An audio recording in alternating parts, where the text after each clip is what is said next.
O mestre Sidney Lumet e seu último filmaço. Antes que o diabo saiba que você está morto. Do you need money? It's a serious crime. It's not as serious as you might think.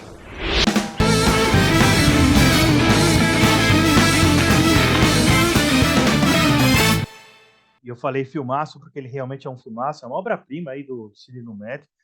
Lembrar que o Lumet, ele é um cara que fez muitos filmes, né? Tem uma filmografia bem extensa, né? Alguns falam em irregularidades, né? Eu acho que o irregular do Lumet, na verdade, ele é sempre, de qualquer forma, acima do mediano. É difícil você falar e assistir um filme. Eu não assisti todos, tá? Até porque é uma filmografia enorme, mas é difícil você falar que ele tem um filme ruim, né? Então, ele é realmente um cara que marcou aí, né, o cinema, né? Faleceu aí no início aí da década de 2010. Pouco depois, né, de ter lançado esse filme, esse realmente é o último filme dele. E é legal você fazer essas comparações, né? Então ele abriu, né, fazendo o primeiro longa, né, com um classicaço aí, né, do filmes de tribunal, né, que é o 12 Homens e uma Sentença, e fechou com chave de ouro também a sua filmografia com este Antes que o Diabo Saiba que Você Está Morto, né?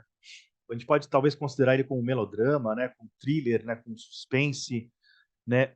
Mas ele uma coisa super interessante que o Lumet fez em outros filmes também, no Sérpico, fez o Dia de Cão, né? Ele trata Nova York assim de uma forma bem suja também, né? E aqui e trabalha personagens assim do subúrbio, personagens com muitos problemas. Ele não romanceia, né?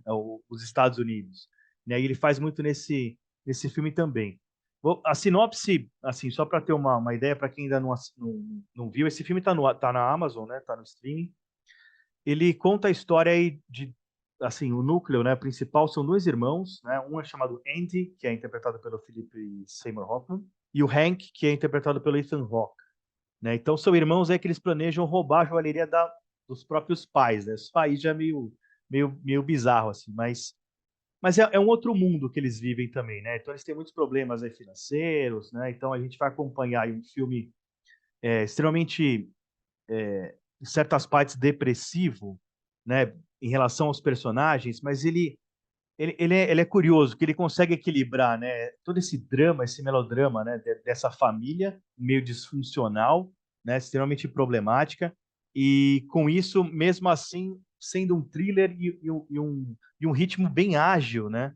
Eu acho que ele acaba agradando, né, os cinéfilos mais exigentes e até os menos exigentes, porque ele tem uma pegada legal, né? E esse filme ele não é linear, mas ele é super bem montado, né? Um roteirinho super bem amarrado. Easiest money we'll ever get. That's mom and dad's story.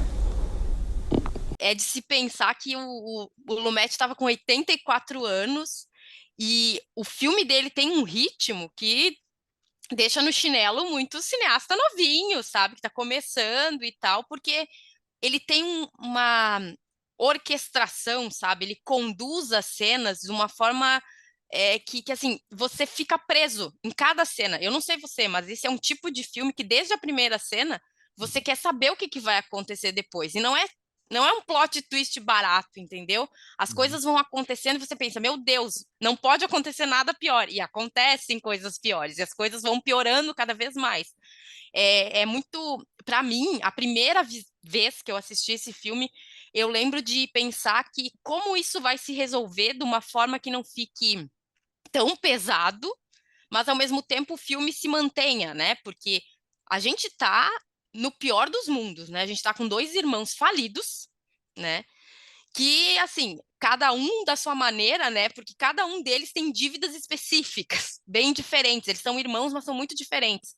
Uma curiosidade que eu gostei de saber é que no roteiro original, eles não eram irmãos, né? O roteiro é escrito por um dramaturgo, né? Que é o Kelly Masterson, que no roteiro original eles não eram irmãos. E, cara, eles serem irmãos traz para o filme muita coisa, né? Uhum. Então, assim, e a ideia deles serem irmãos foi do Lumet.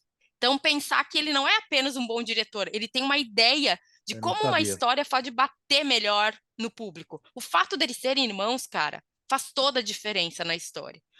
E aí, a partir do momento em que eles têm essa brilhante, entre aspas, ideia, né, de roubar a joalheria da família para quitar essas dívidas, e enfim, o pior acontece, todos os piores acontecem nesse roubo. O Lumet começa a nos apresentar quem são realmente esses homens. Na verdade, na cena de abertura, já tem uma boa ideia, a gente já é um pouco colocado dentro do mundo desses dois irmãos para entender quem eles são.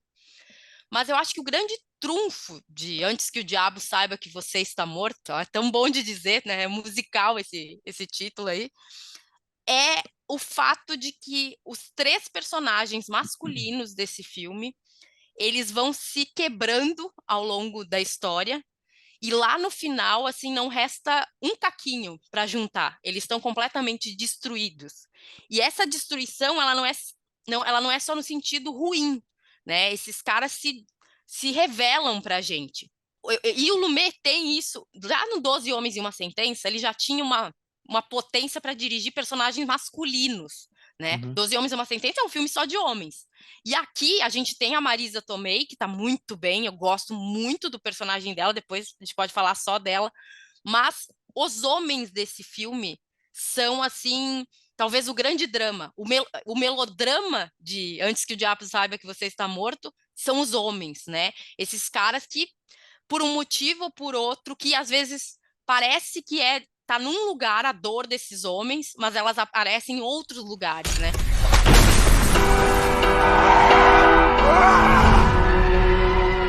A gente bate sempre nessa tecla, né, da linguagem audiovisual, né, de você falar menos, né, e mostrar mais, né, a imagem. E a gente vê isso, por mais que a gente tenha muito diálogo, né, eles se conversam, não é um roteiro verborrágico no sentido de entregar as coisas pra gente, né, então ele entrega de forma sutil, né, então você capta alguma coisa, mas mais talvez numa frase que não quer dizer aquilo, mas você entende que ele é assim, que o outro é assado, e aí você vai descobrindo isso ao longo do filme. Então, e é o que faz a riqueza, né, e a gente adora essa linguagem, a linguagem audiovisual por causa disso, né?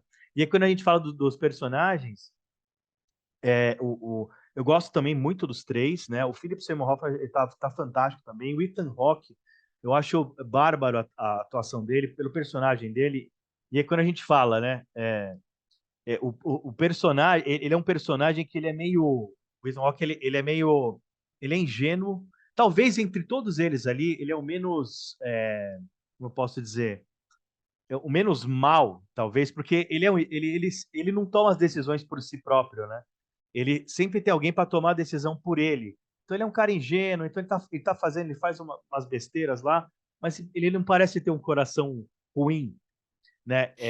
Mas Ele me soa até um pouco carente em alguns momentos, sabe? Parece que ele quer perdido. ser aceito pela É. mulher, pelo pai, pelo irmão. Então ele meio que ele vai, tanto que, né, ele é um cara que topa fazer as coisas, mas peraí, eu vou topar, mas eu não vou sozinho, né? Então ele sempre tem um fardo para carregar, como ele não consegue fazer as coisas por si, né? E Uhum. isso diz muito, inclusive, depois, quando ele começa a conversar com os irmãos, e bem como tu disse, os diálogos não são ilustrações das cenas, eles complementam a história. Então, eles não têm uma função simplesmente de ter um barulho de alguém falando durante a cena. Não, os diálogos funcionam no filme para nos dizer quem são aqueles personagens, mas não é dizer numa frase feita, né? É entregar um pedacinho e lá na frente a gente vai entender por que que ele comentou tal coisa, né? Por que que ele fez determinado, que ele deu a entender certas coisas pelo tom de voz, e os atores são essenciais para isso, né? Porque o tom de voz do Ethan Hawke diz muito sobre o homem inseguro que ele é, É. sabe? A gente sabe que a gente já viu ele em outros papéis. Aqui parece que ele tem medo, inclusive, de falar para si próprio o que sente, né? Até nos momentos em que ele está sozinho, você vê que ele tem uma que eu considero, eu chamei de carência, mas seria uma espécie de insegurança mesmo, né? De se colocar no mundo, enfim, assumir que tem uma dívida e que precisa resolvê-la, né? Mas é o irmão que está sempre ali cutucando. Vamos, a gente tem que tomar providência, né? Então, assim, ele é um cara que depende dos outros, né? É. E isso diz muito depois, lá na frente, sobre como vai ser o desenvolvimento do personagem dele. Isso, não, assim, e outra coisa que também é legal, você não tem, né, fechamentos, né? os arcos não necessariamente se fecham, né? É curioso, porque o roteiro não se preocupa em dar esse fechamento, né? Então, você sabe, não é spoiler falar isso, né? Porque a gente vai vendo uma espiral aí de tragédias, né? Dentro do filme, dentro de uma família totalmente disfuncional, né?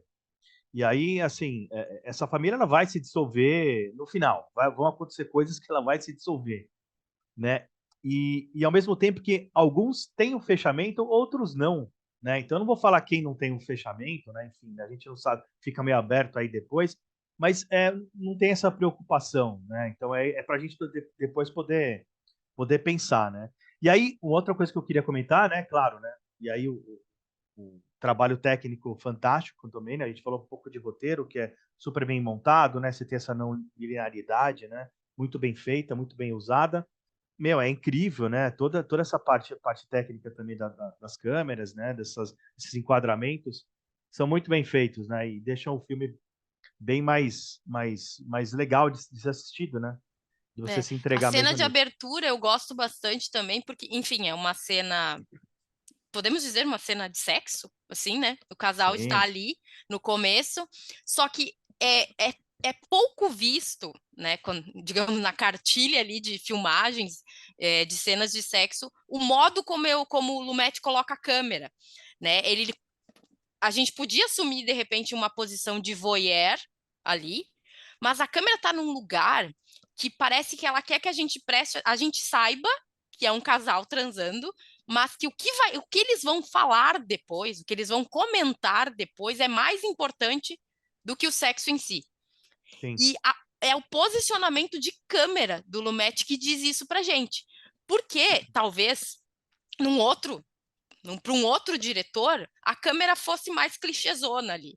Mas ele coloca a câmera como se ele dissesse assim: vocês estão sentados aqui e vocês vão ouvir esse homem e essa mulher conversarem, né? E aquela primeira conversa já diz muito sobre os diálogos que a gente vai ter ao longo do filme. Né? É aquele clima, é dali para pior. Né? O Exato. negócio vai pesar dali para pior. E como eu falei que eu queria falar um pouco da Marisa Tomei, porque eu acho que ela aparece pouco no filme, né? Se a gente for ver, a grande questão são ali os homens, né? Os personagens masculinos. Mas ela me parece uma chave ali dentro da história, porque se você for ver, na maioria das cenas, ela está se queixando da dependência que ela tem dos homens. De todos, né? De todos os homens da história, eles, de certa forma, ela depende deles. Então, do sogro, do amante, do marido. Então, ela está sempre se queixando assim que esses caras não dão uma atenção para ela que ela gostaria, ou de repente não tratam ela da maneira que ela acredita que deveria ser tratada. E no fundo, cara, isso reflete o que esses caras sentem. Porque se você for parar para pensar, por exemplo, a carência do Ethan Hawke é, de certa forma, muito parecida com a carência da personagem da Marisa Tomei, só que em outro lugar, né? Com uma outra pessoa, num outro. Não sei se eu não fiz entender, mas eu acho o personagem dela é muito prático para você colocar a mulher na posição de fragilidade, né? Ah, e ele não me quer, ele não me dá atenção, né? Ele não escuta o que eu digo. Mas no fundo, aqueles caras também não. Alguém não escuta o que eles dizem, alguém não presta atenção neles com cuidado, né? Então parece que ela tá falando o que eles não conseguem falar, né? E essa, eu não sei se isso estava no roteiro original, né? Onde eles nem eram irmãos, mas parece que a personagem da Marisa Tomei é a mulher que fala o que os homens gostariam de dizer. Nessa revisão, principalmente do filme, isso bateu muito forte em mim. Na primeira vez que eu vi, eu não lembrava dela ter essa função dentro do roteiro. E ela é ótima, né? Ela é uma ótima atriz, está muito bem no filme. Mas eu vejo ela como quase um grilo falante, assim, ela fica falando o que eles gostariam de falar, ou dando uns conselhos para eles, meio assim, nas entrelinhas, né, dos pedidos que são dela, mas que no fundo refletem os pedidos daqueles homens ali que estão cercando ela e de certa forma fazendo o personagem para frente, né? Como tu disse, nem todos os arcos se fecham, mas eu acho que mesmo quem não gosta, porque a gente sabe que tem gente, né? Peraí, o fulano, o que aconteceu com o fulano? Né? Tem gente que gosta de que tudo tem um final. Sim. Mas nesse filme, eu acho que ele é tão bem amarrado que mesmo quando não se amarra, o lacinho final ali deixa uma coisa meio aberta, eu acho que mesmo as pessoas que não gostam de finais abertos, nesse filme vai ser meio impossível você não gostar e sair tocado ali com a história dos personagens. Do you realize that I've been having an affair? So can I help you in a second? Are you gonna get angry? Porque a gente sempre reclama, às vezes, né, de título, de tradução, enfim. Ainda bem que, né, fizeram uma tradução correta, né, do filme. E se antes que o diabo saiba que você está morto, eu acho muito legal. E às vezes a gente pode até pensar que isso entrega um pouquinho da história, né? Parece que Sim. existe, vai se surgindo ali um inferno. Então, assim, estão todos ali indo, né, de uma forma meio pecadores, né, encontrar o diabo, né? Então, eles estão partindo para esse lado também, né? E aí, o que eu falei no começo, eu acho sonoramente muito legal esse nome, né? Ele traz o impacto, ele é longo, traz o impacto, e ele diz muito sobre o filme também, né? Sobre esses personagens. Are we good? I don't think so, no! Shut up! It's too late to think. This is our future. Se você gostou, comenta, compartilha, dê um like aí no vídeo também. Não esqueça de procurar a gente nas redes sociais, né, no Facebook, Twitter, Instagram. E sempre bom lembrar aí, né, que o Formiga Elétrica tem uma campanha de financiamento coletivo no Apoia-se, que é o apoia.se/Formiga Elétrica. Qualquer contribuição aí ajuda a gente aí a manter aí esses conteúdos aí para vocês. É isso, um grande abraço e até a próxima.